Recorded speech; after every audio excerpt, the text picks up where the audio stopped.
Hey, this is Robbie with Believe in the Run. This is Karl with Believe in the Run. The Believe in the Run boys.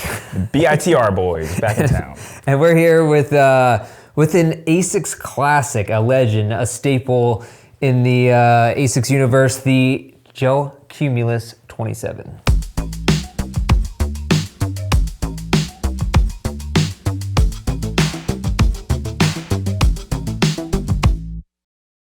Twenty-seven versions of these. That's pretty old.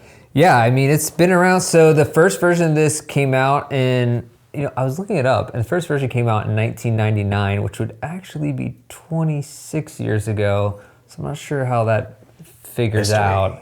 But yeah, this is, in the gel universe, there's like 3 models that stand out above all else. There's the Cumulus, which is this shoe. Mm-hmm. There's the Nimbus, which is the premium daily trainer, and then you got the Gel-Cumulus, which is their stability shoe. Yeah. So this one falls kind of towards the bottom tier, not kind of, it does, of those shoes. This is a more straightforward daily trainer. I think before Thomas referred to this shoe as the Honda Civic of the Asics universe, whereas the Honda Accord would be the Nimbus, and I don't know what the Kayano is. We don't give stability shoes. They don't get the cool nicknames around here. Sorry. So let's get into the shoe a little bit. This is a $140 shoe. Just throw that out there right now. So kind of frame what we'll be comparing to in terms of other shoes. Now, Karl, have you run in this shoe before? Not in any previous versions. Okay. No. I actually ran in the last version of this, which I totally forgot. I was trying to look back and see which I thought it had been since 2022. Turns out it was just last year. Maybe that says a lot about the shoe, maybe it doesn't, I don't know. It's kind of one of those shoes that just blends in. But you got some miles in this shoe, not as many as me. Mm-hmm. You're kind of here for moral support. Moral support, here to coach you a little bit. You don't need the coaching, but you know what I mean. I kind of do. So if you have any tips. We'll see how this goes. Feel free. All right, so Robbie, why don't you walk me through what we got here? Let's start with the upper. All right, so the upper this is the major change in the shoe. And quite honestly, if you read or watch the review from last year, there's gonna be a lot of similarities, especially with the ride. The upper is the one thing that's changed. So this is a engineered mesh upper. They have a heel tab in this version with like the power button. I'm not sure, like the... Oh yeah, that's what it looks like to me. I mean, it looks like the power button on like a, I don't know, computer or something. Yeah, like the old school Dell compact. So I'm not sure if that was intentional. I think it was. Maybe I guess if you press that, maybe you get like some testosterone in your shoe. I could use that. It's a stretchy pull tab. I like it, that's fine. Mm-hmm. I don't mind a pull tab. And then the upper itself is this engineered mesh. Now they got rid of the knit tongue from last year, which it was one of the best tongues that we've had in a running shoe. Mm-hmm. It's like stretchy knit. Also had it in the Nimbus, and I'm just like, why? Like, I hate this idea that you just have to switch things up all the time just to switch things up. Like sometimes just keep something good for at least a few years. Now it's just this thin tongue, which is fine, it's gusseted, but I don't know, I didn't love the fit of this shoe. I felt like it was a little bit roomy, like it wasn't so egregious that my foot was sliding everywhere. I just couldn't get the best lockdown. Got you. I felt it was fine for me. I have a slightly wider foot than I guess you and Thomas. It's still not a wide foot, so I do like a roomier toe box area. So for me, it was fine. Yeah, and caveat, I do have a pretty narrow foot, so this and even the Nimbus haven't been great for me as far as fit. And part of that is, I mean, if you look at the base of this shoe and the last, we're talking about a pretty wide situation we got going on here. So it's like if you do have a bigger volume foot, larger volume foot, you're probably gonna get along with the upper fine. Yeah. I was gonna ask you, what do you think like breathability wise? Because like I said, I don't even know what last year's looked like. Like this area here, is it like? It was fine. I mean, this is just your average mesh. There's nothing special to it. Yeah. Not super breathable, but it's not a sweater. Right. All right, moving on to the midsole. Let's talk about the Flytefoam Blast Plus that we have here. It's not the same as the Flytefoam Blast Plus Eco, which is in the Nimbus. That's more of a environmentally friendly sugarcane base, I think, maybe recycled. It's different. It has some of those, no one really knows. There's eco on there, things happen.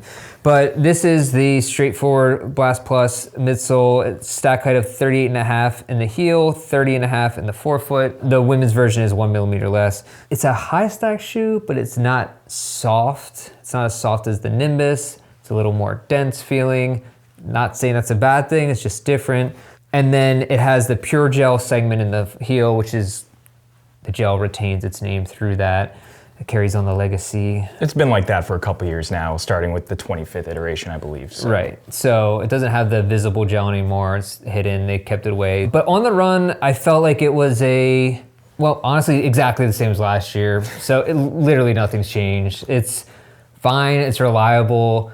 It's not super bouncy, it's not dead, it's just kind of, it's a shoe. That's exactly what I would have said about it. It's just, it's a basic daily trainer. There's nothing wrong with it. There's nothing spectacular about it. Right. It gets the job done, so. Yeah. And I took this on just like a few normal runs, 5-6 mile range, and then a 10-mile long run. And again, it felt fine. It's lightweight enough. I think that's the saving grace of this shoe, is that it does only weigh, for men's size 9, it weighs 9.3 ounces, 265 grams.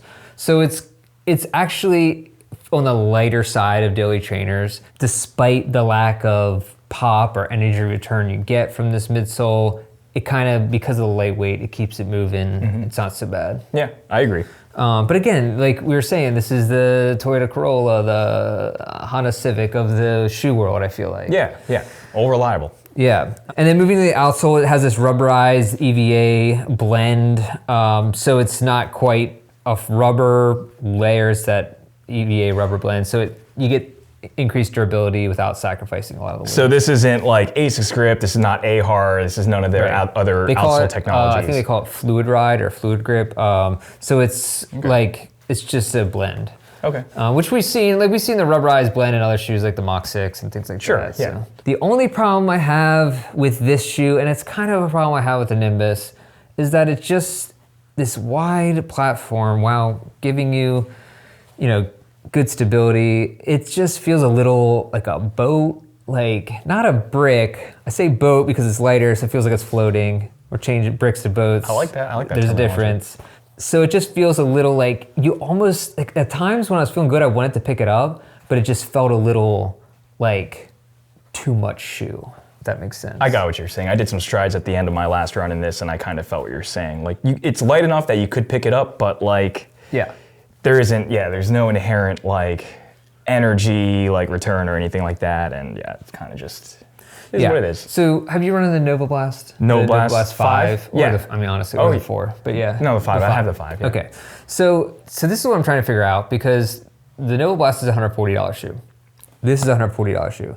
Now I know the Nova Blast is meant for more up-tempo, like lightweight trainer, falls into that Evo SL type range, or shoes that are like later and faster, Hyperion, whatever. But I also feel like you can do everything in the Nova Blast. It's the same price point. It feels better. Yeah, the foam's better. It's a newer composition. That's like a smooth, buttery smooth roll through the stride. Yeah. And has that thinner platform, feels more nimble. So I'm just trying to figure out why, in what universe, I would pick the Cumulus over the Nova Blast. I agree with that. And I would, personally choose a Nova Blast, but most of these brands, Asics, Nike, they have their legacy lines, like their true staples every year, and people, there is a large audience out there who buy just one shoe and they just want to keep getting it every year and hope that nothing too much changes, and they like that traditional ride. Our audience, and I know us personally, we love the fast, new, exciting stuff, but sometimes I forget that there is an audience for shoes like this, and like the Pegasus and the Ghost from Brooks, so. For sure. No, and that's what it comes down to. And I think pretty much any of the shoe brands would tell you as much, is that, look, some people like tradition. They like the sticking with the same shoe. They don't want to think about it. It's like, I was going to say Mark Zuckerberg and his hoodie, but nobody likes him right now. So it's like somebody is the same situation. You want to look in your closet and say, that's a shoe I want year after year. You know it's going to work for you. It's like Steve Jobs' turtleneck, his black turtleneck. Yeah, same Open thing. the closet. There we go. Yeah, there you go. Yeah. So is this the turtleneck of the shoe world? Maybe. This is the black apple Might be. turtleneck, yeah. Yeah, unfortunately it's in, Steve Jobs would never wear this color. Ooh, no, he would not. I'm not a huge fan of this color, although I have to say, the more I look at it, the more it grows on me. And which is weird because at first I thought it was like bringing back the 70s in a way. Yeah. It's like this taupe gray pistachio colorway. Yeah, I wore this in the office the other day with some light wash jeans and like a hoodie that kind of matched this color. Yeah. And Thomas gave me a nice compliment. Oh yeah, he so. catcalled you from the corner office. Yeah, he was yeah. throwing it out. I was like, dude, HR needs to step in here. Meg. Yeah, she was nowhere to be found. Nowhere to be found. It's growing on me. Not sure I would release it as the initial colorway, but there's some other ones out there that are pretty nice. Yeah. So, all right, let's move on to the scoring system. I think we covered mostly everything. I think so. Yeah. This is like straight down the middle for me. So it's fine. I'm not sure anything really needed to change. So I'm not like disappointed that they didn't change that much from the last version. I'm like, I get it. I get what's happening here. Mm-hmm. So it's like 3's down the middle for me. If we could do 2.5s, I would, but we don't do that. So I'm thinking like 9. I'm not even gonna walk through. So we do form, which is like the general design of the and shoe. Everything else shoe. Yeah. That's 3. Okay. Fit, fine, not great for me personally with the narrow foot, but it'll probably work for most people. 3. And then the function is like, yeah, it's solid, reliable, right down the middle, 3. So I'm getting this a 9 out of 15. Cool. Could go 8, but I think it's fine. Well, let me ask you, if there is, like, for the next version, if there's one thing that you would want changed to sort of spicing this up a bit, like to kind of separate it from this version, but not impede, I guess, on the Nova Blast? Like, Yeah. what would you change? That's a tough call because the impeding on the Nova Blast is the part, because you can make it a little bit softer. I wouldn't even say make it lighter. It's still relatively light. I don't love the upper. I just feel like it's boring. I could use some work. Bring back the knit tongue. Knit tongue. Maybe just like streamline it a little bit more. I'd like to see a little bit more of a, like Asics moved to this super wide last a couple versions ago, and I just feel like it would be nice to have a more nimble shoe in this category. So one of our favorite categories, and we've talked about this in a bunch of other videos, but like the 150 price range and below, that's like a very competitive area right now that there's a ton of shoes in there. Where would this fall in that category? I think this definitely falls at the bottom of that tier. I mean, the Evo SL, everyone knows it's probably gonna be shoe of the year. It's one of our favorite shoes. It's a lot different though. This is more of a workhorse. That's more of that combination of do everything, fun, light shoe.